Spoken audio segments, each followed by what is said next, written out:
darah seperti contohnya anemia aplastik. Nah, untuk anemia aplastik sendiri memang di situ pasien-pasien anemia aplastik dia memang ada gangguan dalam memproduksi sel-sel darah yang merah seperti itu ya. Lanjut. Nah, gimana kalau misalnya mereka tidak mendapatkan trombosit? Kembali lagi ke fungsi trombosit tadi. Yang pertama, ya untuk pembekuan darah, mencegah perdarahan spontan ya. Nah, ketika mereka tidak mendapatkan trombosit, mereka akan mudah lebam gitu. Kenapa dikit lebam, kenapa dikit lebam. Seperti itu. Nah, kalau misalnya kita biarkan lagi nih, semakin turun trombositnya, nah, lama-lama mereka akan mengalami perdarahan spontan. Jadi, nggak ngapa-ngapain aja bisa perdarahan. Bisa tiba-tiba mimisan, terus di gusinya berdarah, terus tiba-tiba di sendinya berdarah, terus juga misalnya BAB-nya warna hitam karena perdarahan di dalam ya. Jadi serem ya teman-teman sebenarnya ya. Nah, kalau dibiarin lagi gimana nih? Ya mereka akan mengalami anemia berat atau kehilangan darah yang sangat banyak yang kita nggak pernah mengharapkan ya teman-teman kita misalnya amit-amit banget bisa sampai yang menghilangkan nyawa kalau memang mereka nggak dapat trombosit sama sekali seperti itu. Next. Oke. Nah, untuk donor kita lihat juga ya perbedaan dari donor biasa sama donor aferesis. Donor biasa atau yang kita tahu donor whole blood ya. Nah, jadi untuk proses donor darahnya itu kurang lebih 10 sampai 12 menit. Bentar ya. Cuma duduk doang gitu langsung hilang, udah selesai gitu ya. Berat badannya juga ada minimalnya dan pemeriksaan darahnya juga hanya satu, yaitu hemoglobin saja. Dengan jarak donor ya cukup 2 sampai 3 bulan. Kenapa dia lebih panjang? Karena komponen darahnya kita seluruhnya kita ambil gitu. Sedangkan untuk donor aferesis atau tromboferesis yang kita bahas khususnya, itu proses donor darahnya memang panjang nih. 1 jam sampai 1,5 jam. Dengan berat badan juga ada minimalnya 55 kilo, karena memang untuk pemrosesan darah sendiri itu dia lebih banyak dibanding untuk whole blood kan 350 mili udah beres. Sedangkan untuk donor trombosit itu kita pemrosesan darahnya itu lebih banyak ya. Tentunya disesuaikan dengan berat badan dan tinggi badan teman-teman.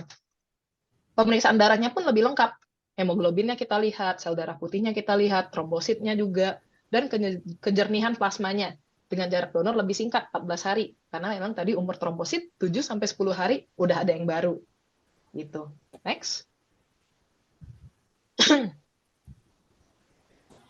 Oke, nah ini syarat donor aferesis ya dari teman-teman ILAB, jadi dari usianya juga ada, berat badan minimalnya juga ada, lalu ada kadar hemoglobinnya juga ada ya, 12,5 sampai 17.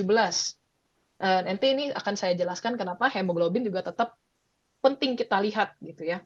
Secara umum sehat, tidak memiliki HIV, hepatitis B, dan C serta sifilis, dan minimal trombosit 150.000 mikroliter darah. Nah, kalau untuk minimal trombosit sendiri sebenarnya dikembalikan lagi ya ke kebijakan masing-masing UTD nih.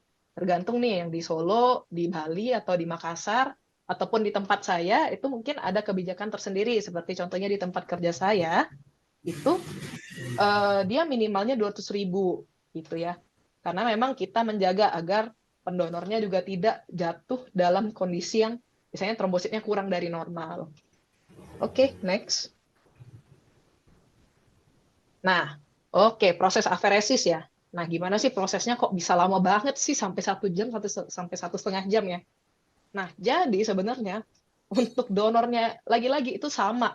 Untuk donor whole blood itu kan langsung masuk ke kantong ya, langsung masuk ke kantong, lalu pemrosesannya atau pengolahannya itu nanti sama staf-staf kita di pengolahan komponen. Sedangkan kalau untuk donor aferesis itu pemrosesannya, jadi whole blood-nya akan diambil, akan diproses langsung nih di mesin. Nah, di mesin ini nanti dia akan melakukan pemrosesan pemutaran secara cepat. Pemutaran secara cepat ini dia akan memisahkan komponen-komponen darah sesuai dengan berat jenisnya.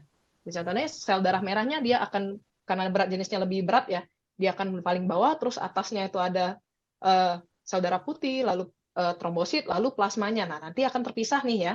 Nah, sel darah yang kita butuhkan akan kita ambil, kita kumpulkan di suatu kantong yang steril gitu. Nah, untuk komponen darah yang nggak kita ambil gimana nih? Kita kembalikan lagi ke donornya. tapi bersama dengan cairan antikoagulan atau anti pembekuan ya, seperti itu. Karena memang sih ketika kita ambil keseluruhan darahnya sama juga dengan donor whole blood, itu kalau misalnya teman-teman iseng ya lagi donor biasa, coba deh lihat itu kantongnya itu ada cairan duluan tuh, ada cairan apaan sih? Nah, itu cairan anti pembekuan tuh untuk menjaga agar darahnya nggak beku. Sama juga di donor aferesis, ini ada cairan anti pembekuan juga yang kita tambahkan seperti itu. Oke, next. Nah, kembali lagi ya pertanyaan donor darah kok kuning? Nah, seperti tadi ya udah saya sharing sedikit ya kenapa kok bisa nih. Jadi ketika darah dilakukan pemutaran secara cepat, komponennya akan terpisah sesuai dengan berat jenis. Warna merah pada darah itu karena memang ada sel darah merah, yaitu sekitar 45% ya. Nah, sedangkan komponen yang darah yang kita ambil itu trombositnya. Walaupun memang dia tidak berwarna, trombosit itu, tapi dia terdapat dalam plasma yang berwarna kuning. Kuningnya sendiri disebabkan memang karena adanya pigmen ya, atau zat pewarna di dalam tubuh, yaitu bilirubin, yang memang hasil dari pemecahan dari sel darah merah. Seperti itu ya. Oke, udah tahu ya jadi ya kenapa donor darah kok kuning. Nah, ini jawabannya ya. Oke, lanjut.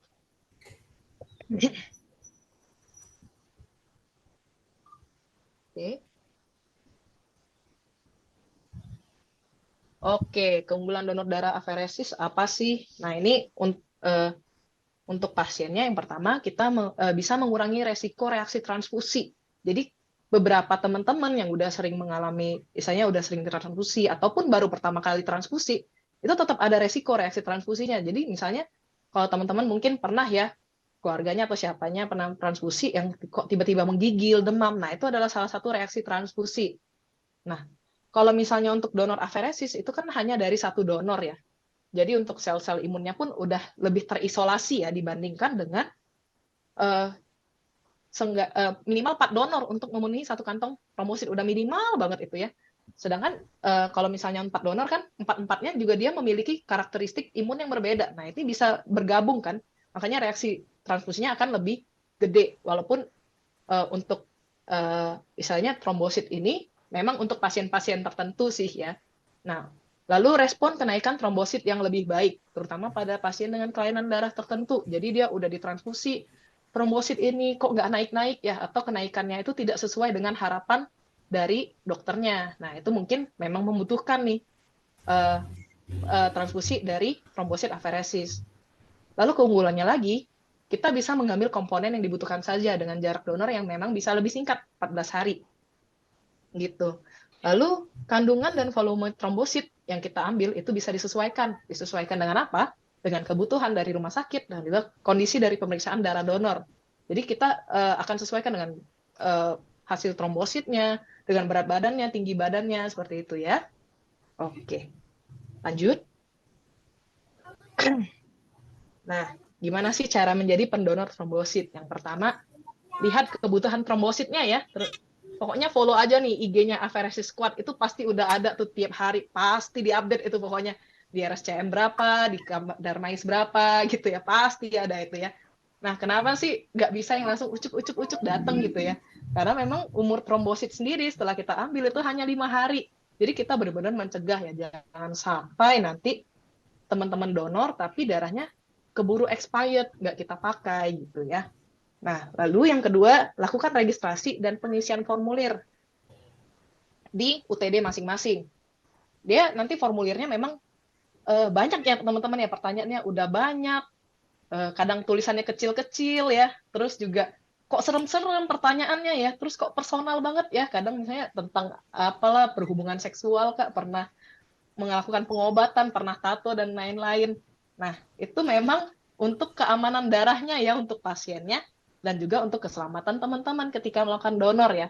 Jadi walaupun misalnya teman-teman udah sering donor tuh ya, udah sering donor, pokoknya berkali-kali lah udah sampai apal tuh nomor 30 apa pertanyaannya ya. Jadi saya harap banget teman-teman tetap mengisi dengan benar gitu ya. Jangan udah biasanya kan nomor 1 kan, apakah Anda merasa sehat pada hari ini? Iya.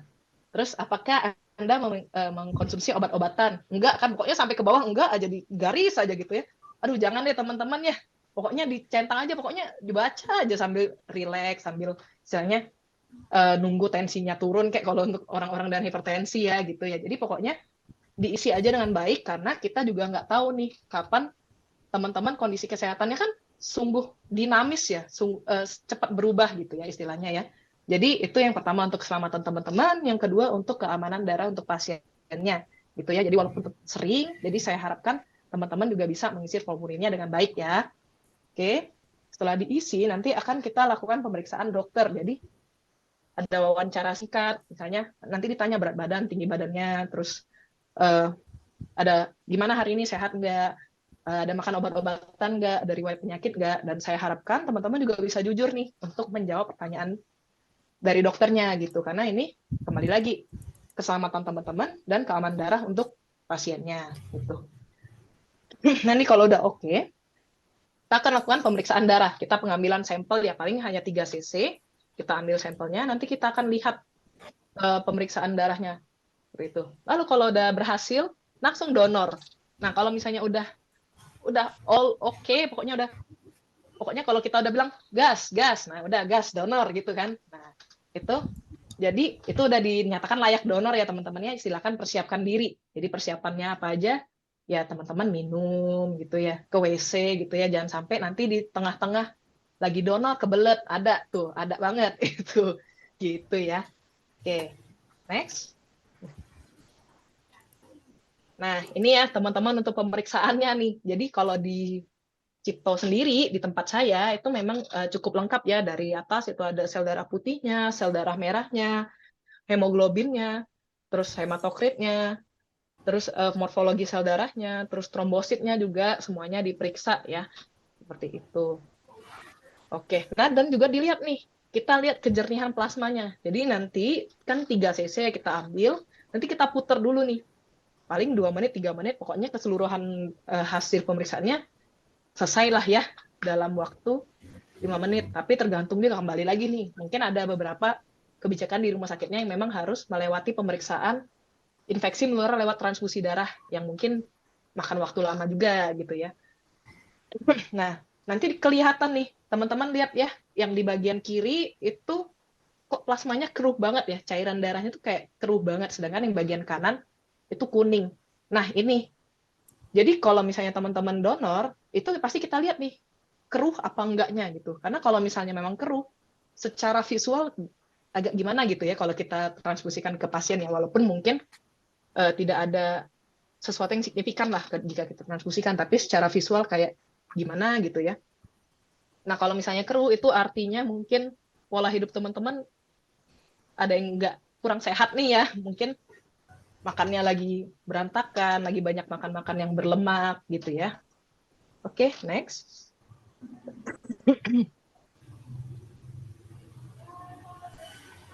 Oke. Oke. Nah, keuntungan donor trombosit untuk teman-teman. Yang pasti mendapatkan pemeriksaan kesehatan rutin. 2 minggu sekali loh, kita akan cek kalian teman-teman, kita akan cek darah teman-teman juga ya. 2 minggu sekali loh, gitu ya. Beserta juga kualitas plasmanya. Jadi kalau teman-teman lagi, istilahnya lagi makannya berantakan, langsung ketahuan tuh di plasma. Jadi nggak bisa bohong tuh ya. Nggak, saya nggak makan apa-apa dok. Nggak, bohong ini pasti. Pasti ngomong, pasti ada makanan sesuatu nih, entah gado-gado, all you can eat, dan lain-lain gitu ya. Pasti ketahuan udah ya. Nah, terus kita juga bisa beramal ya, pasti ya, menolong pasien penderita kanker, kelainan darah, dengan menjalani operasi besar seperti transplantasi organ, pasien yang kecelakaan, pasien anak, gitu-gitu ya.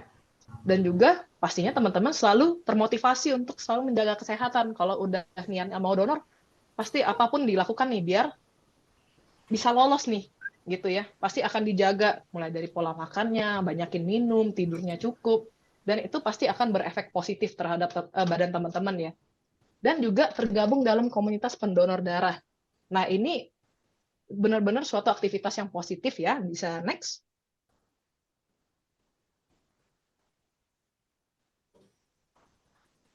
Sorry. Oke. Nah, ini salah satunya ya. Jadi satu kantong trombosit afaresis itu sama dengan 10 kantong donor darah. Jadi bayangin teman-teman kalau misalnya ada yang butuh trombosit ya, 10 kantong, dia harus ngumpulin 10 orang. Yang belum tentu 10-10-nya itu bisa donor semuanya. Gitu ya. Jadi kalau misalnya teman-teman dengan donor aferesis saja, itu bisa menyelamatkan Misalnya bisa simple banget ya, satu kantong aja udah bisa dapat berapa volume. Lihat ya perbandingan volumenya ya. Satunya 50 mili, satunya hanya bisa sampai 300 mili ya satu kantongnya gitu. Itu hanya dari satu pendonor. Dan satu pendonor itu bisa donor 300 mili sampai 600 mili dari trombosit. Tuh, oke. Next.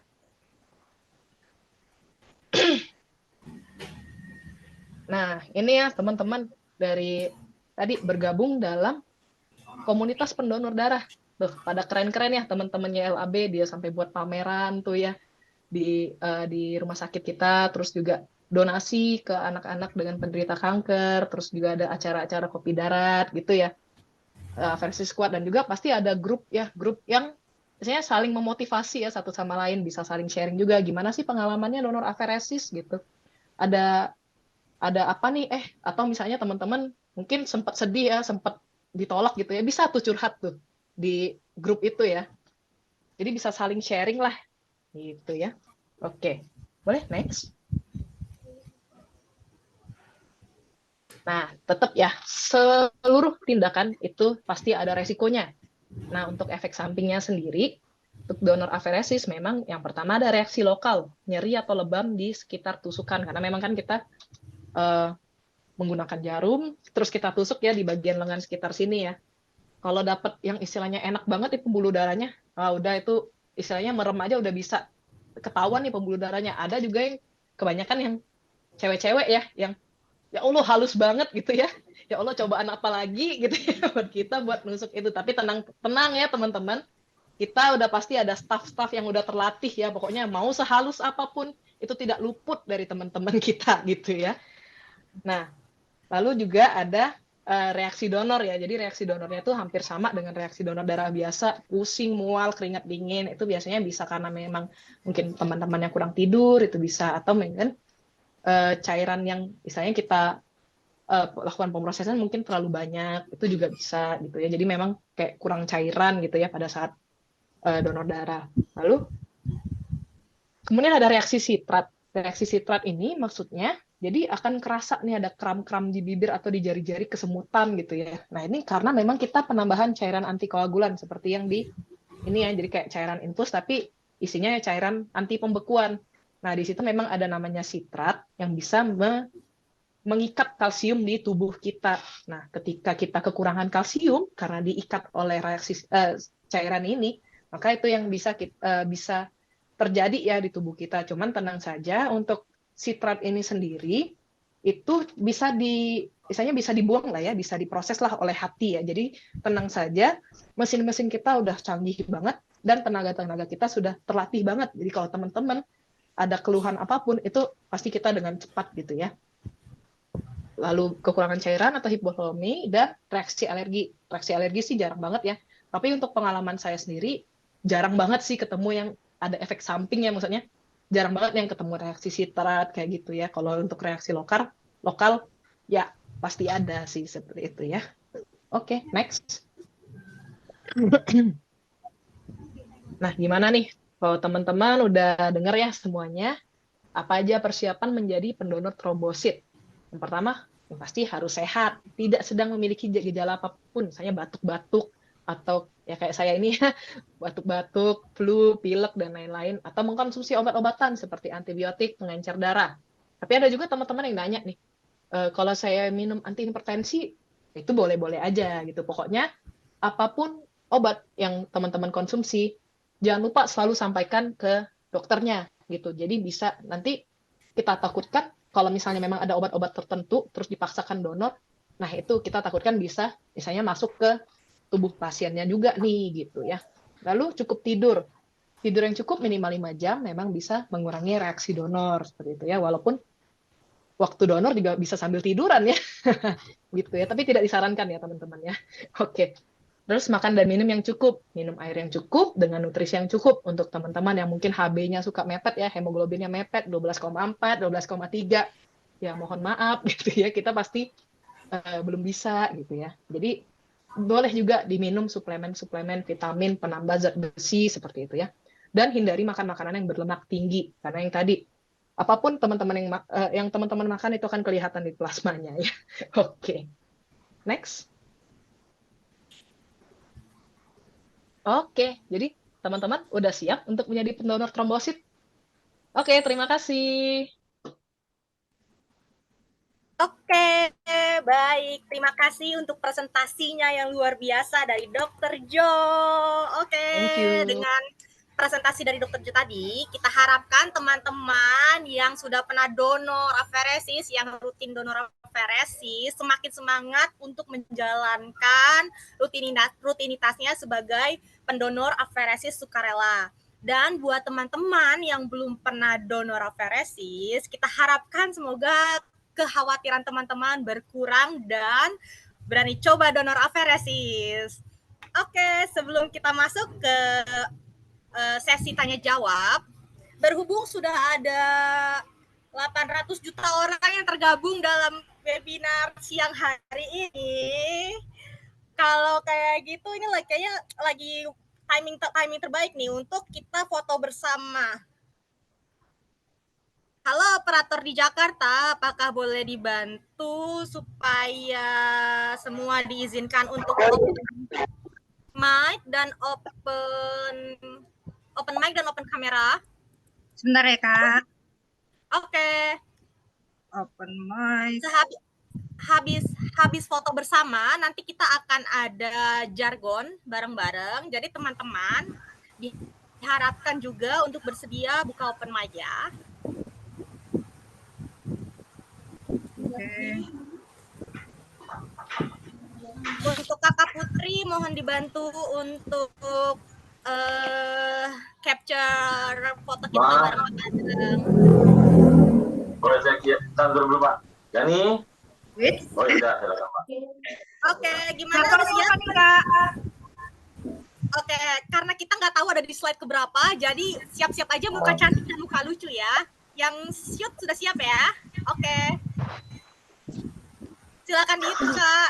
1, 2, 3. Hitung lagi Kak. Oke, wait. Baru 1. Oke.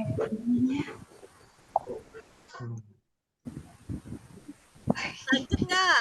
Siap-siap lagi. 1, 2, 3.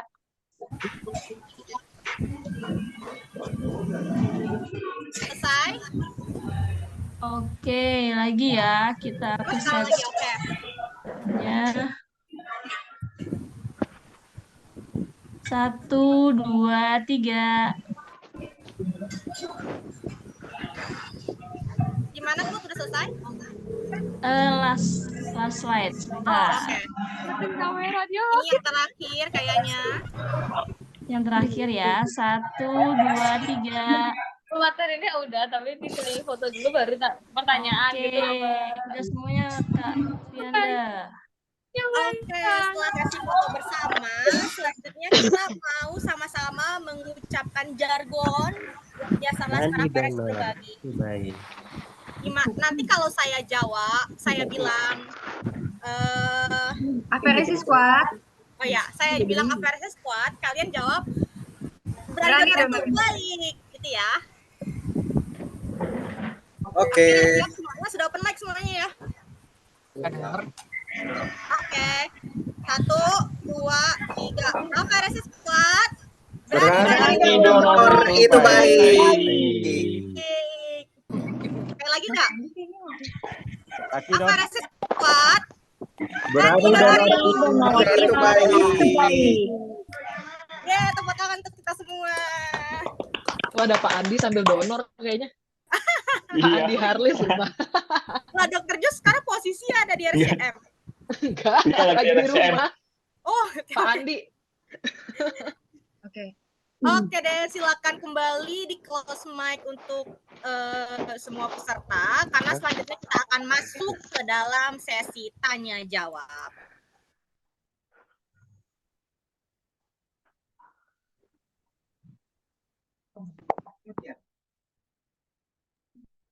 Enggak. Kak Fianda, ke-mute, Kak.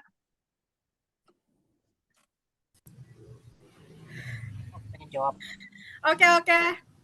Selanjutnya kita masuk ke dalam sesi tanya jawab.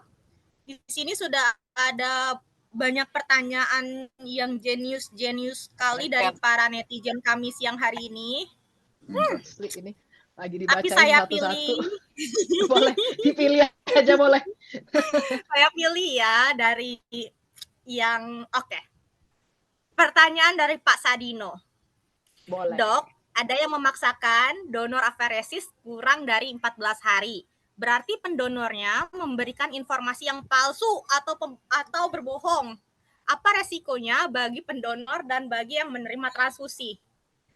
Silakan dijawab, Dokter Jo. Oke, baik. Nah, itu ya yang memang kita hindarin banget ya kalau memang ada yang palsu gitu ya. Maksudnya kayak kita takut kan yang pertama untuk pasiennya dulu ya. Jadi kualitas darah yang kita ambil itu belum terlalu baik ya. Jadi kan dia kan 7 sampai 10 hari. Iya, betul gitu ya. Cuman kan tetap harus ada recovery lah ya pada saat donor ya. Jadi kita harapkan sih dalam 14 hari itu darah yang udah trombosit yang udah kita ambil itu memang udah mateng, yang udah ketika masuk ke pasien udah siap pakai gitu loh. Jangan sampai nanti takutnya memang kurang mateng aja gitu ya secara basicnya. Nah, tapi kalau untuk pendonornya nih ya kita takutkan nilai trombosit dia jadinya jatuh di bawah normal gitu ya. Jadi kadang misalnya contoh memang ada perbedaan kebijakan misalnya di kita 200.000. Nah, setelah dia habis misalnya dia donor pasca donor trombositnya ternyata 190.000. Oke, terus nanti iseng nih dia cucuk 3 hari lagi datang nih misalnya ke UTD lain. Terus ternyata trombositnya 190.000 nih masih segitu. Nah, itu tetap dibolehkan donor gitu kan. Tapi kan secara data kan tidak terintegrasi gitu ya karena memang ada pemberian misalnya informasi palsu ya. Kita takutkan juga ya makin lama makin turun juga gitu kadar trombositnya. Gitu sih kita sih lebih mencegah ke yang pertama ke pasiennya dan juga kita mementingkan juga ya memprioritaskan donornya juga jangan sampai dia pengen donor tapi dia sendiri kualitas darahnya belum baik gitu. Oke. Terima kasih Dokter Jo. Terima kasih Pak Sadino. Kebetulan ini adalah fenomena yang banyak kita alami ya. Jadi banyak juga pendonor, nggak banyak sih, tapi ada beberapa pendonor yang memang terlalu bersemangat, belum 14 hari, masih 12 hari atau 13 hari, udah kucuk-kucuk datang ke rumah sakit. Jadi mohon dipahami ya netizen sekalian. Ya kayak kita paham ya, memang niat berdonornya, lihat beramalnya tuh sangat gede, tapi kita mohon maaf juga gitu ya, tetap prioritaskan diri sendiri gitu ya, agar memang terjaga banget tuh kesehatannya gitu ya. Dan juga ya salah satunya semakin sering kan misalnya dia terpapar cairan sitrat, takutnya memang dia nanti kalsiumnya yang berkurang gitu. Iya, malah membahayakan diri sendiri ya Dokter Jo. Iya, betul banget. Itu kita sih paham banget niatnya baik banget baik banget gitu. Oke Dokter Jo, siap untuk pertanyaan dari netizen lainnya ya. Oke. Boleh. Oke, pertanyaan selanjutnya dari Pak Putu di Bali. Siang Dok, dari donor whole blood ke aferesis sebenarnya jaraknya berapa bulan? Apakah bisa whole blood ke AV 3 minggu? Terus gimana menjaga agar keping darahnya bagus dan aferesisnya selalu lancar? Sekian, silakan dijawab Dokter. Oke. Maaf dari Pak Agung ya? Dari Pak Putu. Oh, Pak Putu. Oh ya, maaf Pak Putu. Salam kenal ya Pak Putu ya. Nah, jadi untuk jarak donor aferesis sendiri sebenarnya itu kembali lagi ke kebijakan masing-masing UTD. Untuk di tempat saya bekerja itu dari aferesis ke aferesis kan 2 minggu. Dari aferesis ke whole blood itu 1 bulan, sedangkan dari whole blood ke aferesis itu 1 bulan. Walaupun sebenarnya untuk di peraturan Menteri Kesehatan sendiri, untuk dari aferesis ke whole blood itu bisa tetap 2 minggu ya, karena kita tahu juga untuk fisiologisnya trombosit 7 sampai 10 hari itu udah kembali lagi normal gitu ya. Nah, gimana cara menjaga untuk kualitas trombositnya? Sebenarnya kalau itu sih kembali lagi jaga pola hidup sehat gitu. Itu udah simple banget, jaga pola hidup sehat. Tetap kalau misalnya ada suplemen-suplemen vitamin, boleh silakan dimakan seperti vitamin C atau penambah darah atau juga kayak asam folat gitu ya. Itu boleh banget dimakan sih. Untuk trombosit sendiri sih salah satunya yang bisa meningkatkan trombosit kan ada yang katanya jambu merah ya gitu ya. Tapi sebenarnya tidak itu respon yang berbeda ya antara individu dengan individu. Ada yang memang dia misalnya makan ini trombositnya naik, ada yang dia makan yang lain trombositnya baru naik gitu. Jadi sebenarnya intinya tetap jaga pola hidup sehat. Jadi salah satu yang ingin saya sampaikan untuk jumlah trombosit itu bukanlah suatu perlombaan ya. Jadi kan ada yang sering nih, mohon maaf nih misalnya kayak, wah trombosit gue nih 400.000 gitu kan, bisa gue double dose, triple dose, berapa dose gitu kan. Dan trombosit gue kok 200-an gitu ya. Tapi tetap selagi dia di dalam rentang yang normal, berarti Anda bisa layak untuk donor trombosit, tentu dengan mempertimbangkan hasil pemeriksaan darah yang lain ya. Oke, gitu ya. Baik. Terima Makasih, kasih untuk Pak Putu. penjelasannya, Dokter Jo. Gimana Pak Putu? Sudah jelas ya? Oh iya, kami ingatkan kembali kepada rekan-rekan sekalian, dikarenakan keterbatasan waktu kita di hari ini, jadi kalau untuk teman-teman yang sampai pertanyaan tidak terjawab sampai di akhir acara nanti, kita akan jawab dan kupas tuntas di feed Instagram kita. Jadi pantengin terus Instagram kita. Untuk Kakak Putri minta tolong di-share dong link Instagram kita biar yang belum follow jadi follow. Oke deh, untuk pertanyaan dari netizen selanjutnya, masih dari netizen di Bali, Pak Made Tusan. Mohon izin bertanya. Pertanyaan ada 3 nih dok. 1, apakah ada efek samping jika sering melakukan donor aferesis? 2, apakah boleh jika terus melakukan donor aferesis tanpa diselingi dengan whole blood? 3, jika terjadi lebam pasca donor di tempat tusukan, apa yang mesti dilakukan? Terima kasih. Oke, Perlu baik. saya ulang nggak dok pertanyaannya? Mungkin pertanyaannya dari Pak. Sorry, dari Pak Made. Pak Made. Oke, Pak Made, salam kenal ya. Oke, jadi kalau misalnya terus-terusan, yang pertama tadi terus-terusan donor aferesis ya? Ada efek samping nggak kalau sering melakukan donor aferesis? Untuk sering melakukan donor aferesis. Nah, sebenarnya sih efek samping itu kita udah minimalisir dengan diberikan jarak. Tapi kalau misalnya seringnya itu misalnya 2 hari sekali, seminggu sekali, ya mungkin ya ada efek gitu ya. Cuman kalau dalam batas yang normal, jadi kan di peraturan Menteri Kesehatan pun sudah menyarankan. Jadi 14 hari sekali atau dalam setahun itu sekitar 24 kali.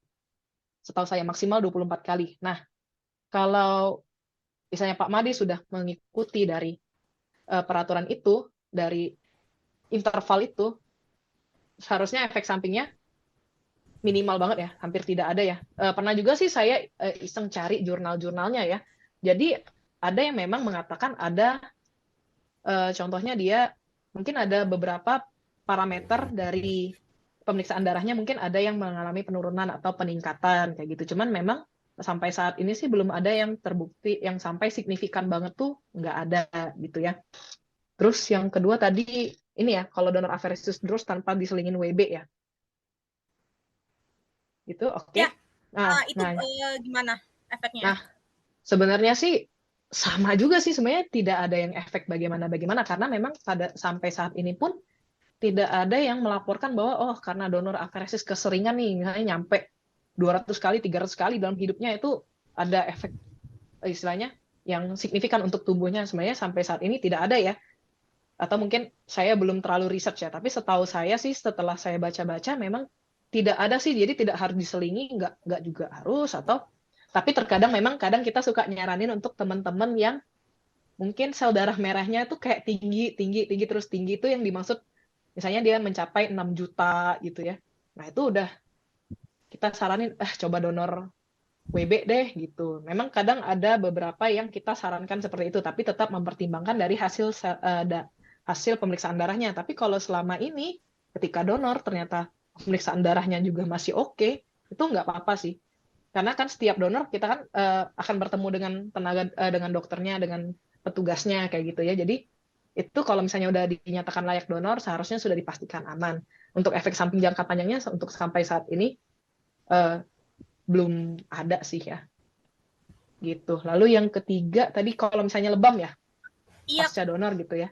Nah, untuk lebam sendiri sih sebenarnya karena memang ada istilahnya ekstravasasi atau keluarnya darah ke bagian rongga-rongga di jaringan kulit kita, makanya terlihat lebam gitu ya. Nah, kalau memang pasca donor biasanya kita kan langsung dikompres hangat ya. Di situ kita kompres hangat biar mengurangi lebamnya gitu ya, mengurangi bengkaknya. Nah, kalau misalnya ketika pulang boleh sih dikompres hangat,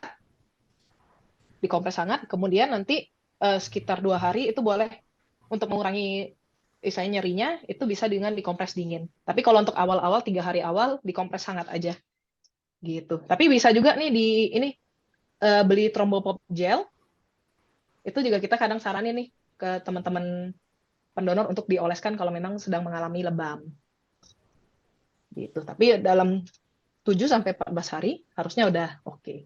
Gitu. Semoga menjawabnya Pak Made ya. Terima kasih.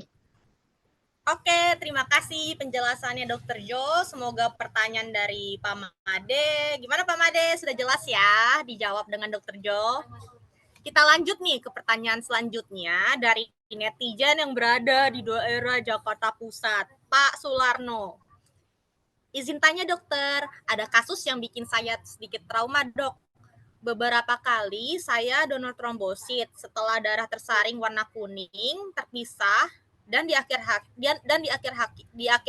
putaran darah merah ikut naik dan tercampur kembali ke trombosit yang sudah terpisah.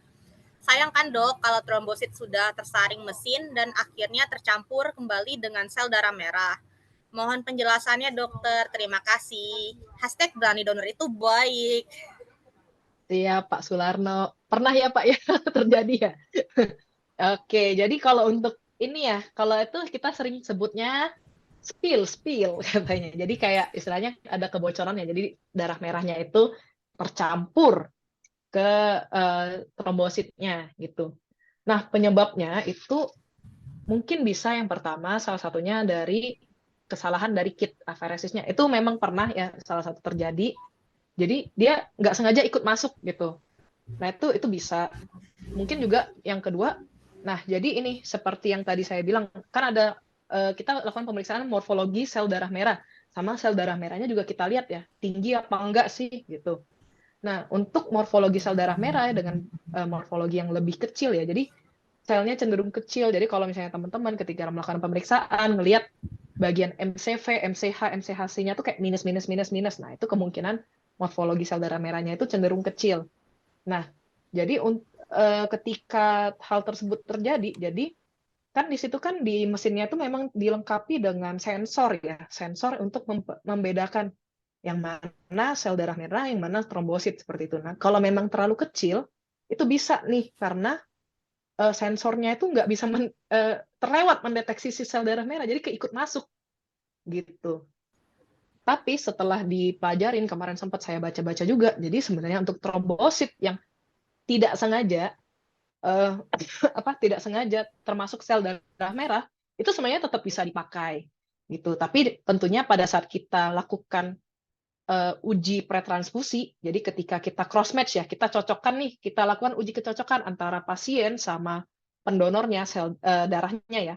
Nah nanti akan ada misalnya tahapan lanjutan untuk melakukan kecocokan tersebut seperti itu. Jadi kalau misalnya trombosit yang murni trombosit gitu ya, kita biasanya wah Kak V-nya hilang ya. Jadi trombosit yang biasanya jernih gitu ya, kuning. Nah, ketika kita lakukan uji kecocokan, ya paling hanya satu tahap aja. Sedangkan kalau misalnya dia mengalami misalnya spill atau sel darah merahnya ikut tergabung gitu ya, kita akan lakukan lagi ke uji tahap selanjutnya gitu untuk benar-benar memastikan cocok gak nih gitu ya. Oke. Saya harap bisa menjawab ya. Pak. Terima kasih untuk jawabannya, jawaban dan penjelasannya, Dokter Jo. Kita lanjut ke pertanyaan selanjutnya. Pertanyaan dari Mariana.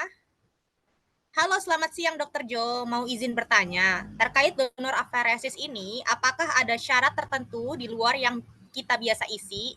Apa boleh penderita diabetes awal ikutan donor jika HB trombosit plasmanya bagus? Ya, sekian pertanyaannya, Dok. Oke, halo Kak Mariana. Ini sama nih, ini pendonor yang sering banget ketemu ya, Kak Mariana. Kayaknya belum ketemu lagi nih. Makasih ya pertanyaannya, makasih juga udah menyempatkan waktu ya. Oke, jadi sebenarnya untuk di kuesionernya itu sebenarnya udah diatur ya dalam peraturan Menteri Kesehatan. Tapi kalau untuk di luar itu, biasanya sih kita tanyakan, misalnya contohnya ada makan obat-obatan enggak gitu. Ataupun ada kondisi-kondisi kesehatan yang memang tidak termasuk dalam formulir kesehatan itu dan kayaknya menjadi suatu pertanyaan nih bagi pendonornya, itu boleh banget sih ditanyain ke kita. Kadang kita juga tidak sampai ke sana nanyanya. Misalnya contohnya, saya lagi makan obat ini nih, atau saya kemarin habis ini nih, saya kemarin habis itu nih, gitu ya. Contohnya, apa ya, mungkin ada teman-teman yang mungkin melakukan bekam seperti itu ya. Nah, itu kadang kita tanyakan, kadang juga tidak gitu. Nah, kalau misalnya bekam boleh apa enggak, donor ya boleh-boleh aja dengan kondisi tertentu gitu ya, dengan syarat yang tertentu gitu. Untuk pemeriksaan kesehatan sih pasti kalau untuk ilmu ini sih sebenarnya sangat fleksibel ya, sangat misalnya dia tidak kaku gitu ya. Jadi kadang misalnya sama nih seperti yang tadi, sebenarnya sel darah merah dalam donor aferesis ini tidak menjadi syarat kalau di peraturan Menteri Kesehatan gitu. Tetapi kalau di kita akan mempertimbangkan lagi nih, oh ini ternyata sel darah merahnya kayaknya cenderung kecil, sel darah merahnya kok banyak banget ya sampai 6 juta nih. Seperti itu pasti akan jadi pertimbangan. Atau misalnya trombositnya kok banyak banget sampai 500.000 gitu kan. Padahal kalau misalnya dilihat, kan bagus trombosit saya 500.000. Anda bisa ngambil banyak dong gitu. Tapi enggak gitu. Di kita enggak. Kita pasti akan lihat lagi ke kondisi kesehatannya gitu. Nah, kalau untuk pasien-pasien dengan pendonor dengan diabetes mellitus ya, yang ingin donor itu boleh-boleh aja, asal memang disarankan sih gula darahnya terkontrol, terus tetap mengkonsumsi obat-obatan yang sudah disarankan, dan yang tidak, untuk pasien diabetes mellitus yang tidak bisa donor itu pasien dengan suntik insulin, karena itu artinya misalnya pendonor tersebut memang dari insulinnya aja itu butuh bantuan gitu dari luar ya. Sedangkan kalau memang pendonor dengan diabetes yang masih konsumsi obat itu masih ada bantuan dari dalam gitu ya. Jadi kita sarankan enggak sih. Dan juga kalau untuk yang maksudnya kita sarankan untuk yang suntik insulin itu kalau di Permenkes pun juga sudah ditolak permanen ya untuk donor karena juga dia menggunakan jarum-jarum suntik gitu ya untuk suntik insulinnya. Seperti itu ya. Oke, Kak Mariana semoga menjawab ya. Kalau ada yang bingung boleh nanti donor ya. Nanti boleh tanya-tanya sama saya. Oke, terima kasih Dokter Jo untuk jawaban. Kita beralih ke pertanyaan selanjutnya. Dari netizen di Semarang, namanya Okvani Herninto. Siang dokter, mau tanya, minimal donor aferesis double dose, plateletnya berapa dokter? Dah. Oke, sorry Kak, dari Semarang namanya? Dari Semarang namanya Okvani Herninto. Oke, Kak Okvani Herninto. Oke, salam kenal ya, Kak. Mungkin kakaknya udah mulai nyoba donor aferesis kali ya, udah tahu nih tentang double dosean nih gitu ya. Jadi untuk hal tersebut sih sebenarnya kembali lagi fleksibel sih. Maksudnya kebijakannya itu tidak ada ya kalau untuk kebijakan yang kaku. Oh ini bisa double dose, ini enggak. Tapi kalau di kita sendiri, di pengalaman saya sendiri, pokoknya yang di atas 300.000 itu bisa diambil double dose. Yang di bawah 300.000 pun itu bisa juga diambil double dose. Tapi kita tetap memikirkan nih, kalau misalnya dia trombositnya di bawah 300.000, otomatis pengambilan misalnya pengambilan trombositnya untuk sampai ke double dose itu kan lebih banyak. Otomatis membutuhkan waktu lebih banyak. Otomatis juga antikoagulan yang terpakai itu juga lebih banyak. Dan otomatis lagi efek sampingnya ditakutkan lebih banyak gitu ya. Sedangkan kalau untuk trombosit yang udah 300.000 itu juga kita tetap sesuaikan nih. Walaupun misalnya ternyata dia bisa donor double dose, tapi kita tetap ambil single dose dengan kondisi tertentu. Contoh stok kita banyak atau ternyata donor-donornya udah pada banyak nih gitu. Seperti itu ya. Jadi itu sih kembali ke kebijakan UTD masing-masing gitu ya. Yang pasti sih kalau donor perdana kita nggak ambil langsung double dose ya. Pasti kita nih coba dulu nih single dose gitu. Gimana Kak experience-nya? Misalnya dia oh aman gini gini gini. Oke, next mungkin kita baru ambil nih. Dan kita pun kalau untuk ambil double dose pun kita biasanya izin dulu. Kayak gimana? Boleh nggak ambil double dose? Karena kan memang lebih lama ya waktunya gitu. Oke. Terima Baik. kasih. Terima kasih. Dokter Jo silakan nih kalau mau minum dulu. Dari tadi udah jawab banyak pertanyaan. Ya apa-apa. Silakan. Oke deh. Sebelum kita masuk ke pertanyaan selanjutnya, saya mau umumkan bagi peserta yang mengikuti webinar siang hari ini sampai di akhir acara nanti akan mendapatkan sertifikat e-sertifikat dan akan dikirimkan ke alamat email masing-masing. So, bagi kalian kembali jangan sampai salah alamat emailnya ya. Oke, lanjut. Gimana dokter? Siap? Pertanyaan netizen selanjutnya. Semangat-semangat banget nih ya. Oke, tadi di mana sih? Dari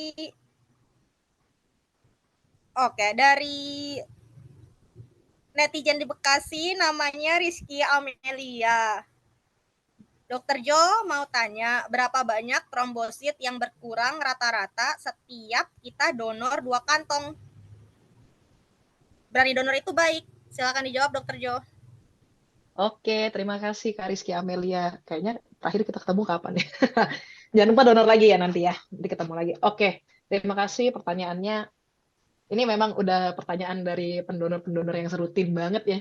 Jadi kalau misalnya double dose, kalau single dose itu sekitar 30.000 sampai 40.000. Nah, kalau misalnya double dose itu berkurangnya sekitar 60.000 sampai 70.000 ya, kalau saya nggak salah. Tapi nanti saya akan cari lagi referensinya ya. Jadi kalau misalnya teman-teman 300.000 donornya double dose, mungkin berkurangnya sekitar bisa sampai 240.000 nanti pasca donasinya ya. Nah, makanya itu kalau misalnya dia istilahnya trombositnya 250.000 mau donor double dose, itu kita takutin udah jatuh banget ya, takutnya sih jatuh di bawah normal ya, karena itu kan perhitungan dari mesinnya juga ya, seperti itu. Jadi kita juga sesuaikan karena untuk donor aferesis sendiri dia pengurangan trombositnya juga pasti berkaitan juga dengan yang pertama dari berat badan tinggi badannya gitu. Jadi untuk berat badan dan tinggi badan yang lebih gede gitu ya, atau yang lebih tinggi nilainya, itu memang kemungkinan kita ambil double dose itu lebih banyak karena memang volume darahnya juga lebih banyak gitu. Tapi kalau untuk yang berat badannya mungkin kecil gitu ya, memang dia lebih sedikit ya, walaupun trombositnya banyak gitu. Terus kita juga pertimbangkan juga nih dengan kepadatan sel darah merahnya atau hematokritnya. Jadi seringnya kalau kita di mesin aferesis itu kita masukin tuh nilai hematokritnya biasa berapa sih. Jadi hematokritnya itu untuk menggambarkan kepadatan sel darah merahnya itu berapa sih gitu. Jadi kalau dia semakin tinggi, semakin padat, ya salah satunya plasmanya juga akan semakin dikit kan. Jadi kita akan lebih butuh waktu yang banyak untuk mengambil trombosit double dose gitu, dan juga penurunannya juga mungkin lebih signifikan gitu. Oke, makasih ya Kak Rizky. Oke, baik. Terima kasih untuk penjelasannya Dokter Jo. Oh, maaf saya revisi untuk terkait dengan e-sertifikat, nantinya kita akan kirimkan melalui WhatsApp. Bukan ke alamat email ya. Jadi kita akan kirimkan melalui WhatsApp. Oke, untuk pertanyaan selanjutnya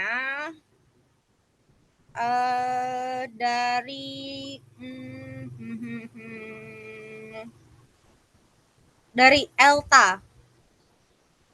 Selamat siang, izin bertanya Dokter Jovina. Apakah donor darah trombosit bisa dilakukan untuk penderita demam berdarah yang mengalami trombosit yang ngedrop dan sedang mengalami masa kritis demam berdarah? 2. riwayat penyakit apa saja yang tidak disarankan untuk melakukan donor darah trombosit? 3. Apakah lansia yang memiliki penyakit degeneratif dan pria atau wanita dewasa yang memiliki penyakit autoimun bisa melakukan donor darah trombosit untuk diberikan kepada keluarga yang sedang membutuhkan darah trombosit? Oke, segitu. Ada 3 pertanyaan, Dok. Kalau mau diulang nanti aku bacain lagi. Oke, nggak apa-apa. Ini dari Kak Elta ya, kebetulan ketemu nih di chat. Kak Elta dari Palembang. Halo, salam kenal ya, sama kita juga dari Palembang ya, Wong Kito Galo. Oke, terima kasih ya atas pertanyaannya. Yang pertama, donor darah trombosit bisa dilakukan untuk penderita demam berdarah yang mengalami trombosit yang ngedrop. Wah, jangan dong gitu ya. Karena orang yang demam berdarah aja trombositnya udah drop banget ya. Jadi jangan donor. Jangan banget untuk donor gitu ya. Itu mungkin maksudnya ini ya. Apa mungkin lebih maksudnya ke ini ya? Transfusi trombosit kali ya. Transfusi gitu, Dok. Iya, kalau untuk transfusi itu bisa aja. Bisa aja kalau misalnya memang dia udah ngedrop banget. Terus memang seperti yang tadi teori yang tadi saya paparkan, itu ada yang misalnya dia kadar trombositnya di bawah misalnya 30.000 tanpa perdarahan spontan atau udah mulai perdarahan spontan, itu bisa banget dilakukan transfusi. Terima kasih Pak Sadino. Mungkin maksudnya transfusi trombosit ya, itu bisa banget gitu. Jadi memang kita akan sesuaikan juga dengan kondisi dari pasiennya. Kalau memang misalnya dia nggak perlu harus kelainan darah, dia nggak perlu harus kecelakaan, itu nggak gitu. Jadi kalau memang trombositnya rendah dengan alasan apapun dan memang perlu transfusi trombosit dari dokternya, itu pasti akan dilakukan transfusi trombosit. Nah, seperti itu ya. Untuk kemudian yang kedua, riwayat penyakit apa saja yang tidak disarankan untuk melakukan donor darah trombosit.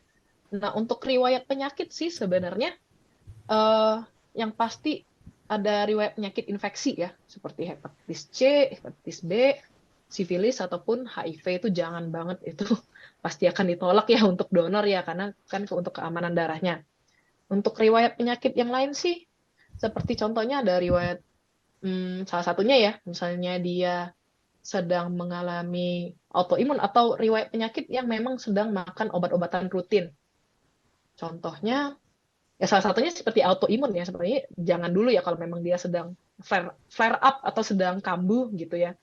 Atau riwayat penyakit apa yang mungkin boleh dispesifikan ya, karena memang banyak sih, bukan banyak sih, memang ada beberapa yang masih kita perbolehkan. Contoh misalnya riwayat penyakit darah tinggi, itu boleh-boleh aja.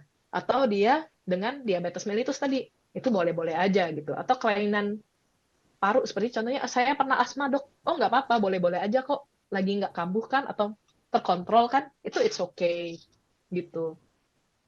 Gitu ya.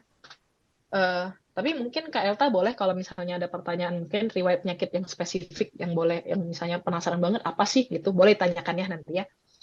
Lalu yang ketiga, apakah lansia yang memiliki penyakit degeneratif dan pria atau wanita dewasa yang memiliki penyakit autoimun bisa melakukan donor darah trombosit? Nah, kalau ini ya, kembali lagi autoimunnya seperti apa nih? Karena setahu saya sih, yang sepengalaman saya dengan penyakit autoimun saja dia kayaknya udah gimana ya? Jadi dia sendiri tuh butuh darah untuk diri dia sendiri gitu loh. Jadi ya pasti kalau memang dia sedang flare up atau apa ya sebaiknya jangan gitu. Memang prioritaskan dulu saja untuk kesehatan dirinya sendiri gitu ya. Karena kita takutkan dengan donor darah mungkin ada misalnya suatu imunitas atau antigen atau antibodi yang tidak sengaja bisa menyebabkan reaksi transfusi di pasiennya. Tapi tetap sih, kalau misalnya memang ada, boleh tanyakan spesifiknya apa. Seperti itu, nanti saya juga akan research lebih lanjut. Tapi kalau dari saya sendiri sih, baiknya jangan. Gitu ya, apalagi untuk lansia dengan penyakit degeneratif, kita lihat juga sih umurnya berapa nih lansianya itu, penyakit degeneratifnya apa aja nih. Penyakit degeneratif kan bisa hipertensi, diabetes, atau osteoartritis gitu. Kita tanyakan lagi juga nih. Gitu ya. Makasih ya Kak Elta ya. Oke, baik. Semoga dari pertanyaan dari Kak Elta sudah terjawab ya dengan jelas dari Dokter Jo. Sebelum kita jeda sebentar ya. Dokternya silakan. Istirahat, break sebentar. Minum dulu. Santai. Oke, sebelum kita lanjut ke sesi pertanyaan selanjutnya, kita mau masuk ke sesi kuis. Kakak Putri gimana? Sudah siap ditampilkan untuk tata cara aturan bermainnya dan list pertanyaannya? Silakan ditampilkan slide-nya. Oke, nanti untuk slide-nya Mbak Mila bakal bantu yang share-nya Kak Fianda. Oh, oke, Oke, tapi oke. nanti untuk format format jawabannya nama, terus asal kota dan jawaban. Oke. Jadi untuk aturan bermainnya, di sini kita punya 4 pertanyaan ya, Kakak Putri. 4 pertanyaannya Iya, itu, betul.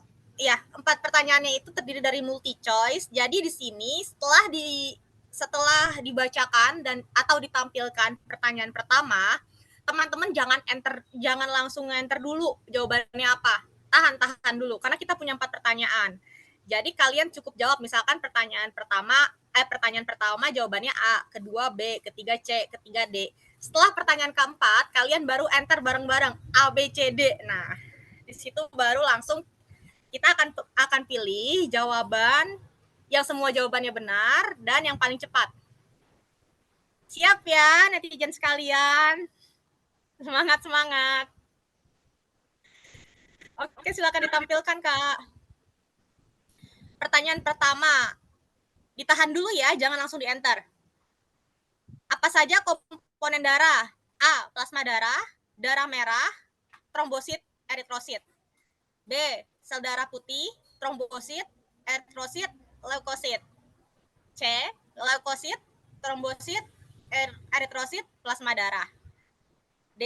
A, B, O, AB. 1, 2, 3, 4, 5. Oke, kita beralih ke pertanyaan selanjutnya. Ini ada yang kurang paham nih. Ibu Trusti, jangan dijawab dulu, Bu Trusti. Ditahan dulu jawabannya. Jadi nanti setelah 4 pertanyaan kita sebutkan, baru enter. Pertanyaan kedua, berapa hari masa hidup trombosit? A. 5-12 hari. B. 9-12 hari. C. 7-10 hari. D. 8-13 hari. 1, 2, 3, 4, 5. Oke, waktu habis. Pertanyaan selanjutnya. Pertanyaan ketiga, rata-rata proses donor trombosit berapa lama? A. 60 menit. B. 65 menit. C. 55 menit. D. 45 menit. 1, 2, 3, 4, 5. Lanjut pertanyaan keempat. Apa nama akun Instagram YLAB? A. Berani donor itu baik. B. Aperesis Squad. C. Aperesis Squad. S-nya double. D. Aperesis Squads. Silakan dilihat ya. Ini agak susah saya cara baca ini, tapi silakan dinilai. Oke. Sudah semua pertanyaan? 5, 4, 3, 2, 1. Silakan enter.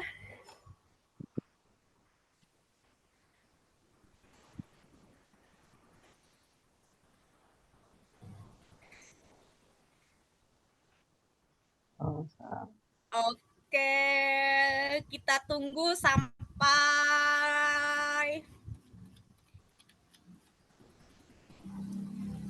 gimana Kak Putri, Kamila, apakah sudah dapat pemenangnya dengan jawaban yang benar semua dan yang tercepat?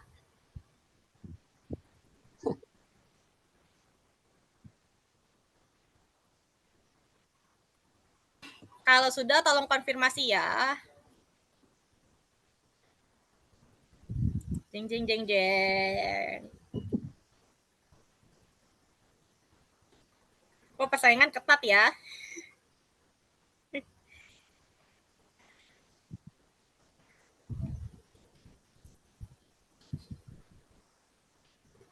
Oke. Kita umumkan pemenang pertama Ada Astri dari Jakarta. Oke, Kak Astri dari Jakarta akan dihubungi langsung dengan Bang Adon untuk pengiriman voucher. Bang Adon minta tolong ya dicatat. Yang kedua siapa lagi nih Kak? Kak Putri, Kamila. Kita punya 3 pemenang ya.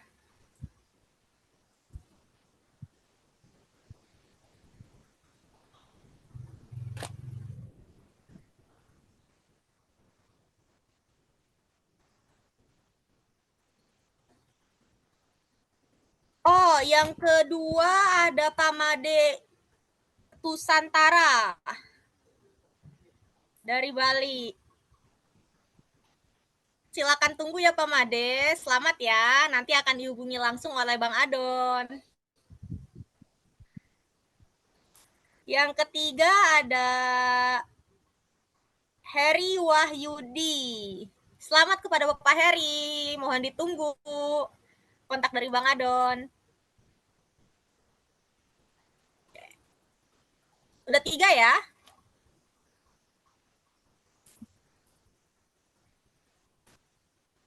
Oke, lanjut. Kita masuk ke sesi tanya jawab kembali. Sebelumnya saya ucapkan selamat kepada 3 pemenang.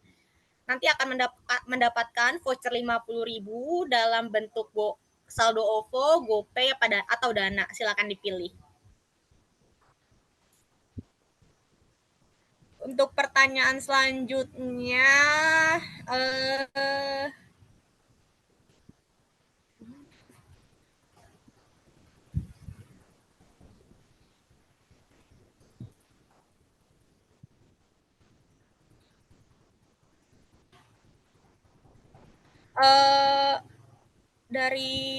tolong dibantu untuk pertanyaan selanjutnya, Kak.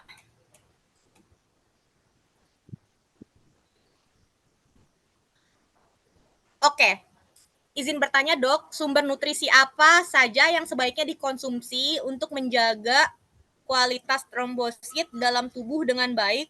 Kemudian, apakah ada suplemen vitamin yang bisa dikonsumsi dalam menjaga kualitas trombosit dalam tubuh dengan baik? Selanjutnya, apa saja parameter dan indikator bahwa darah aferesis yang diterima oleh penerima donor telah bekerja dengan baik? Ya, itu pertanyaan dari Freddy. Kak Redi ya. Iya. Oke, terima kasih ya Kak atas pertanyaannya. Jadi untuk kualitas trombosit sih lagi-lagi sebenarnya tidak. Misalnya, karena makan ini kualitasnya jadi baik. Itu enggak selalu. Jadi intinya sih pasti kita dari keseluruhan, dari pola hidup, dari pola makannya, dari pola hidup sehat ya. Jadi tidak selalu, saya mau kualitas trombosit saya baik, berarti saya harus makan ini. Itu enggak. Jadi ya kembali lagi sih ke pola hidup sehat ya. Jadi intinya makan makanan nutrisi yang seimbang. Jadi dengan karbohidrat yang cukup, protein yang cukup, dan juga jangan yang sering di skip ya buah-buahan dan sayur sih.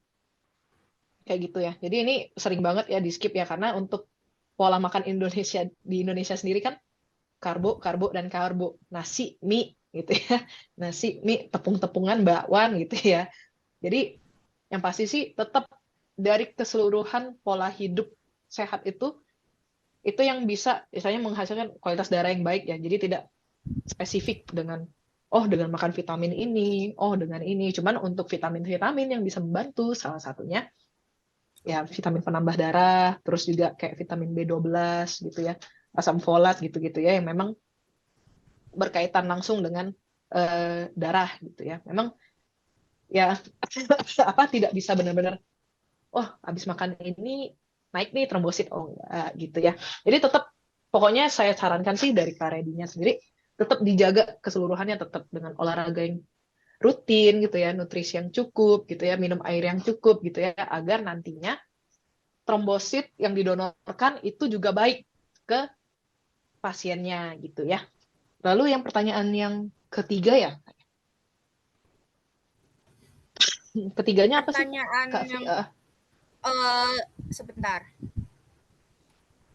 Yang dari Kak Redinya, ntar ya saya cari dulu. Nomor 16. Banyak banget pertanyaannya. Aduh, terima kasih ya teman-teman atas antusiasnya, keren banget. Mana ya? Iya. Karena ini. Kita scrolling dulu. Yang pertanyaan ketiganya, apa saja parameter dan indikator bahwa darah aferesis yang diterima oleh penerima donor telah bekerja dengan baik? Oh, jadi maksudnya setelah ditransfusi trombosit kali ya. Jadi trombosit ditransfusi ke pasiennya terus bekerja dengan baik gitu ya, atau bagaimana nih maksudnya? Tapi mungkin kalau untuk trombosit yang baik ya, jadi ketika yang pasti kan setelah dari hasilnya, terus nanti kan dari plasmanya juga pokoknya warnanya kuning jernih gitu ya.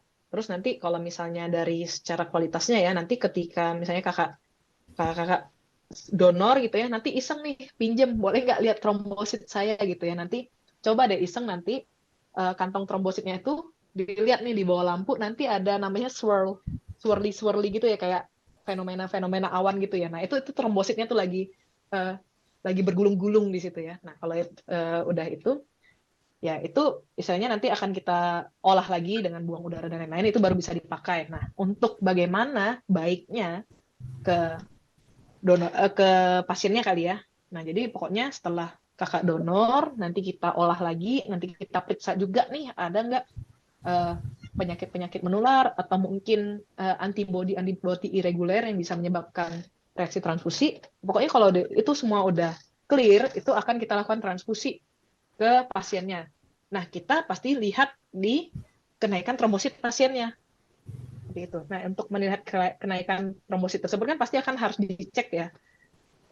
Nah, itu nanti akan ada lagi sih, kembali lagi ke dokter penanggung jawabnya. Tapi untuk mengetahui respon dari kenaikan trombosit, itu bisa kita cek. Jadi setelah misalnya dari trombosit pasiennya misalnya contoh 100.000. Nah, setelah ditransfusi dalam 1 jam, itu kenaikannya berapa sih gitu. Nanti dari hasilnya itu akan dihitung lagi dengan kepadatan trombosit yang kita transfusikan berapa, lalu dengan istilahnya luas permukaan tubuhnya berapa, seperti itu ya. Jadi memang itu lebih kompleks lagi sih kalau itu ya, untuk respon kenaikan trombositnya gitu ya. Terima kasih Kak Regdi atas pertanyaannya ya. Oke, semoga sudah terjawab ya Kak Redi ya. Sudah terjawab dengan jelas dari Dokter Jo. Oke dokter, kita lanjut ke pertanyaan selanjutnya dari Pak Hardino. Mau nanya dok, kalau donor berhasil tapi donornya keruh itu masih bisa dipakai apa gimana dok? Oke, terima kasih Pak Hardino ya. Ya. Pernah keruh ya? Enggak. Jadi sebenarnya sih secara visual memang kayak keruh gitu ya, tapi nggak apa-apa sih, tetap bisa dipakai kok. Tapi yang pasti kalau misalnya udah ketahuan keruh dari awal, ya kita pasti tolak ya, mohon maaf gitu ya, gitu. Karena terkadang dari teman-teman perawat sendiri juga mungkin ada rasa kayak, ini transfusi nggak ya kok keruh gitu ya. Tapi tetap bisa dipakai sebenarnya. Tapi kalau memang dari awal udah keruh, ya kita tolak ya, mohon maaf teman-teman gitu ya. Oke, baik. Untuk pertanyaan selanjutnya ada dari, ya makasih untuk Pak Hardino untuk pertanyaan dan semoga jawabannya sudah jelas. Untuk pertanyaan selanjutnya ada dari Adrian Jakarta. Selamat siang, sehat dan sukses selalu Bu Dokter. Mau bertanya. Terima kasih. Jika dari hasil cek lab pendonor terdeteksi, hal apa yang bisa dilakukan kepada si pendonor? Terima kasih. Terdeteksi apa nih? HIV, hepatitis, dan lain-lain. Oke, baik. Nah, ketika terdeteksi hal tersebut, pastinya saya yang akan menghubungi ya. Nanti akan diberitahukan bahwa ada surat pemanggilan konseling donor, bahwa memang ada suatu screening. Jadi uji yang kita lakukan di kita itu fungsinya screening ya teman-teman, bukan mendiagnosis. Dan screening itu memang lebih sensitif karena memang kan untuk keamanan darah ya. Jadi kita harus kalau bisa mah yang tertinggi lah gitu ya, untuk keamanan untuk pasiennya gitu ya. Dia udah sakit, jangan sampai dia lebih sakit lagi gitu. Nah, untuk itu nanti kita akan lakukan surat pemanggilan konseling, bisa via WA ataupun via telepon. Kalau saya sendiri memang lebih sering via WA ya. Nanti setelah itu untuk jadwalnya biasa sih sudah saya tulis duluan sih sebenarnya di dalam surat itu, tapi tetap bisa didiskusikan untuk jadwalnya. Nanti kalau misalnya udah oke, datang, lakukan konseling deh gitu. Nah, di konseling apa aja sih? Misalnya penasaran ya, apa sih konseling itu gimana sih?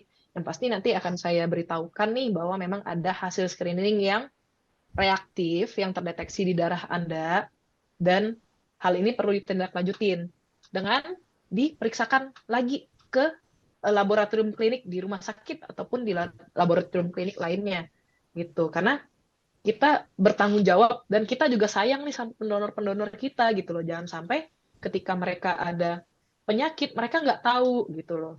Nah, itu menjadi tanggung jawab kita. Nanti setelah diperiksakan tentunya kita akan pemeriksaannya sih kita biasanya rujuk juga ya, kita rujuk ke tergantung dari keempat itu yang mana yang reaktif, nanti kita rujuk sesuai dengan spesialisasinya.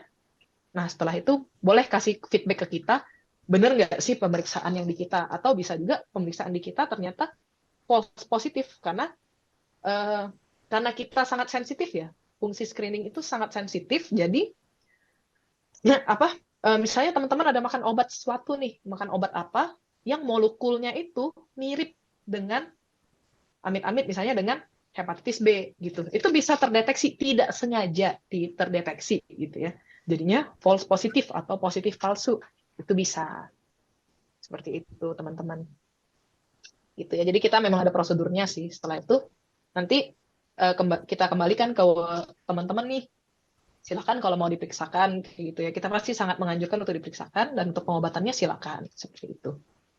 Terima kasih pertanyaannya. Oke, terima kasih Dokter Jo atas jawabannya. Selanjutnya sebelum kita masuk ke sesi pertanyaan selanjutnya, saya mau iklan sebentar ya. Jadi buat teman-teman di sini, misalnya kami ingin menginformasikan untuk teman-teman yang menginginkan kami untuk menjelaskan apa donor darah aferesis, boleh langsung DM aja IG kita di @aferesissquad. Aferesissquad. Oke, jadi di situ sudah di kolom chat sudah dijelaskan nama IG kita apa. Kita sangat terbuka untuk teman-teman yang ingin menjalin kerjasama dengan kami. Jadi misalnya di sini ada teman-teman rekan mahasiswa yang ingin menggerakkan para mahasiswa untuk membantu sesama, yuk kita kerjasama untuk bantu pasien yang membutuhkan. Misalnya juga ada rekan-rekan HRD yang ingin mengundang kita untuk menjelaskan apa itu donor aferesis ke karyawannya, itu juga bisa sekali. Silakan DM kita ya. Kita sangat welcome. Oke. Untuk pertanyaan selanjutnya, dari aduh pusing scroll chat. Bisa 16 nanti.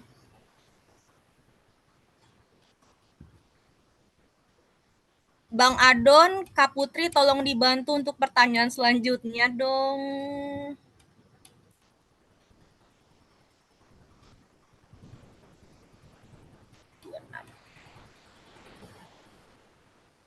Mungkin saya boleh milih kali ya pertanyaannya ya. Oh boleh dokter, boleh. Mumpung soalnya lewat. Aku agak pusing juga nih, pilih chat aja. Banyak banget ternyata ya. Nah, ada pertanyaan dari Kanina Mardiana Tepok. Makasih ya pertanyaannya ya.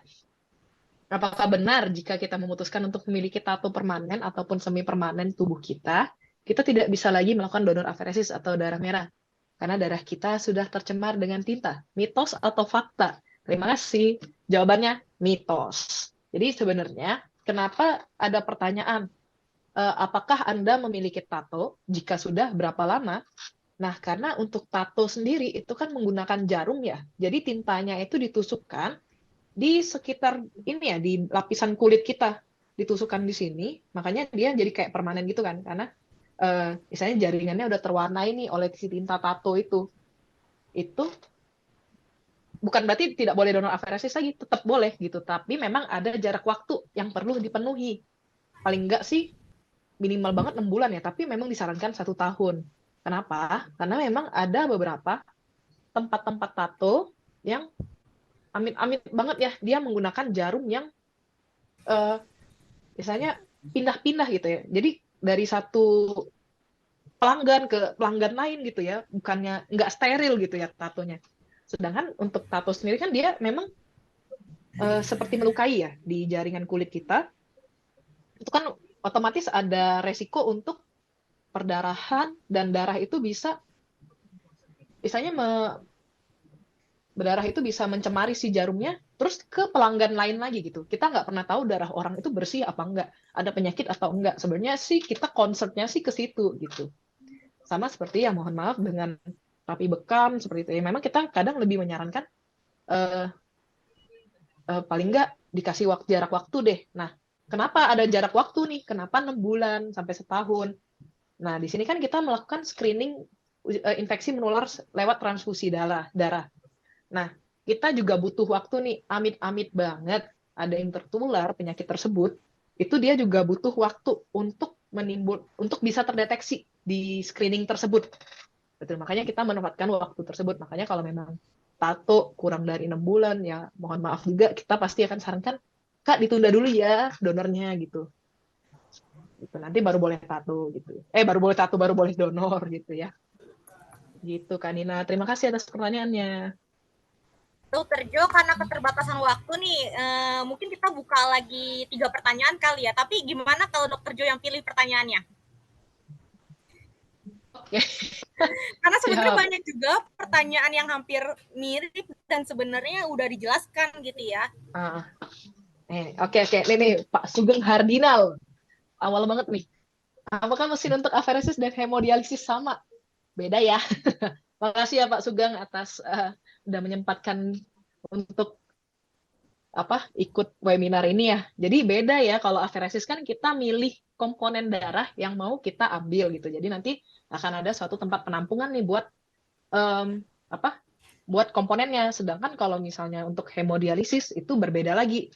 Itu fungsinya untuk memfilter darah. Jadi dia, kalau hemodialisis kan untuk pasien gagal ginjal, karena ginjalnya nggak bisa memfilter darah dia sendiri. Otomatis kita perlu bantuan alat lain, yaitu mesin hemodialisis itu sendiri. Jadi berbeda ya untuk mesinnya ya teman-teman ya.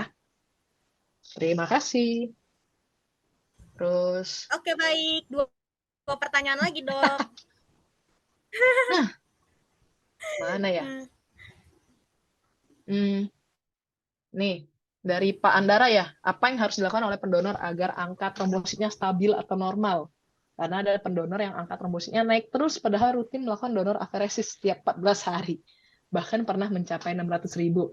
Terima kasih. Nah, memang ada ya beberapa yang istilahnya, saya kurang tahu sih. Pernah saya cari juga, apakah betul donor aferesis itu bisa jadi kayak memacu si sumsum tulang kita tuh untuk menghasilkan darah trombosit lebih banyak lagi. Nah, selama ini sih saya belum ketemu ya research tersebut. Malah dia ada research yang memang kalau misalnya terlalu sering tadi, istilahnya dia kurang dari 14 hari, kurang dari waktu yang dianjurkan, itu memang dia malah sumsum tulangnya ada yang bilang kelelahan gitu ya. Jadi malah trombositnya cenderung lebih menurun ya. Nah, kalau misalnya dia terus-terusan misalnya, tapi ada juga sih yang bilang bisa juga terpacu. Nah, jadi untuk jawaban ini sebenarnya masih ambigu ya, ada atau enggaknya, karena untuk ilmu transfusi sendiri itu masih berkembang gitu. Tapi yang saya sarankan, selagi teman-teman itu dalam 14 hari, misalnya sesuai dengan interval, menjaga pola hidup sehat gitu ya, terus makanan juga dengan udah dijaga banget gitu ya, itu tetap bisa donor ya, gitu teman-teman. Kalau misalnya memang, misalnya ternyata pas dicek kok trombosit saya tinggi banget ya, sampai 450.000 lebih gitu ya. Nah, dicek lagi nih, kira-kira teman-teman akhir-akhir ini ada ngerasa kayak kurang enak badan atau radang atau something, atau radang-radang di tubuh ya, karena trombosit yang lebih dari kadar normal atau trombositosis itu bisa juga disebabkan karena radang atau infeksi bakteri atau infeksi virus dan lainnya. Seperti itu. Karena memang seperti yang tadi fungsinya, dia regulasi pertahanan tubuh.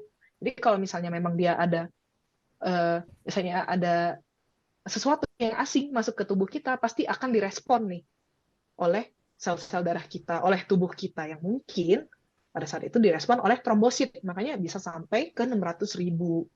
Seperti itu. Oke, terima kasih Pak Andara. Itu lagi ya.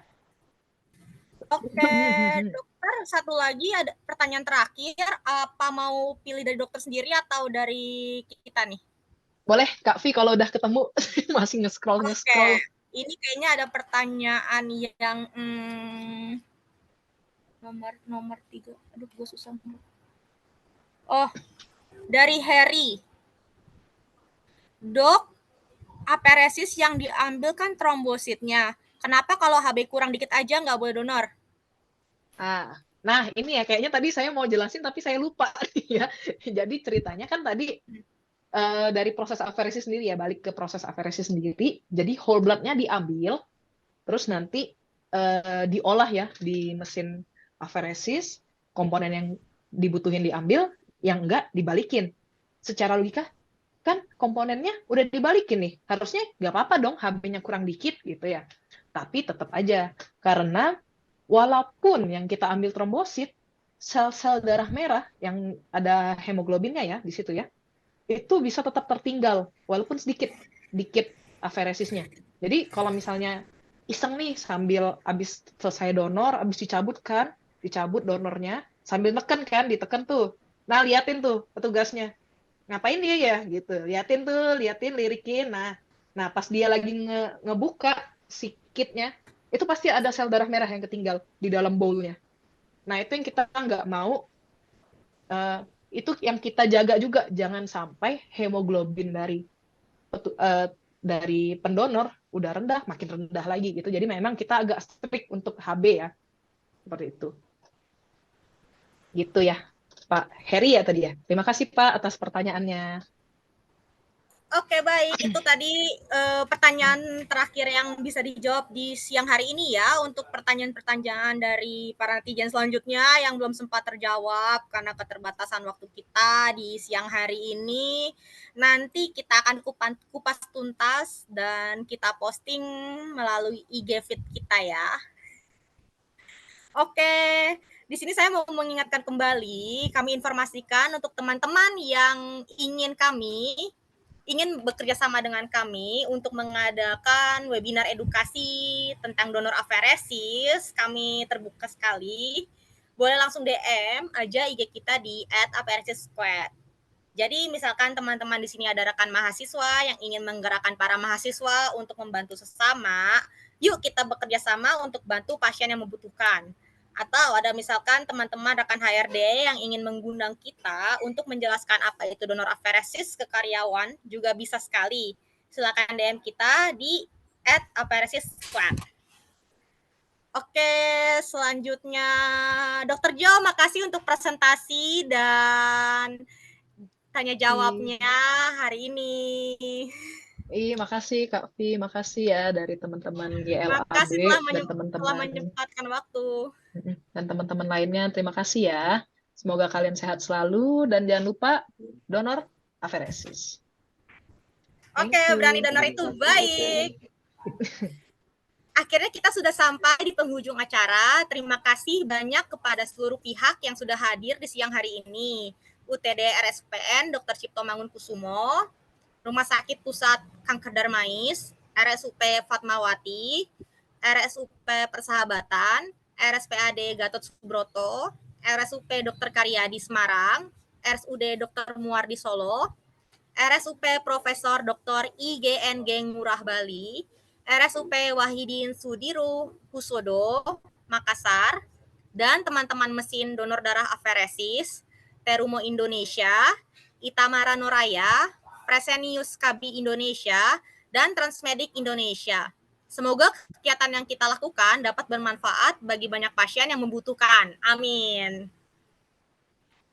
Oke, akhir kata saya atas nama kru yang bertugas mengucapkan terima kasih dan mohon maaf jika banyak kekurangan.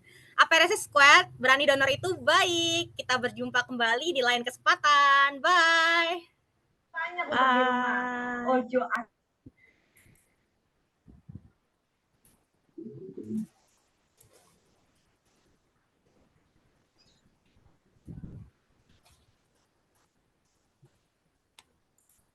Thank you. Terima kasih Dokter Jo. Aduh, thank you Terima ya. kasih Dok. Buat teman-teman jangan lupa di follow Instagram kita untuk menemu. Terima kasih Dr. Jo. terkait donor afferesis. Yang hormati Bapak Kiai Rahmat Hidayat, yang hormati Iya, pertanyaan-pertanyaannya Kiai Bapak dicatetin nggak? Apa aku catat dulu nih? Kita ada rekamannya kok dok, jadi kalaupun ini ketinggalan untuk dicatat nanti bisa lihat rekaman ulang ya. Oh, chatnya bisa dilihat. Setahu aku sih bisa. Oh gitu. Ada sih beberapa yang bagus gitu. Iya. Mana ya? Tadi aku Monggo silakan teman-teman kalau ada yang mau lihat roomnya boleh kok. Oke. Jangan takut mereka pada nungguin. Aduh, makasih ya. Makasih banget loh udah diundang di sini. Thank you so much, Mas Adon, Kak Vi, Mbak Mila. Pak Sadino masih sama ready. Dokter Jo. Terima kasih semuanya. Bye-bye. Sampai ketemu di donor-donor selanjutnya ya. Sampai ketemu di LCM. Iya, dadah.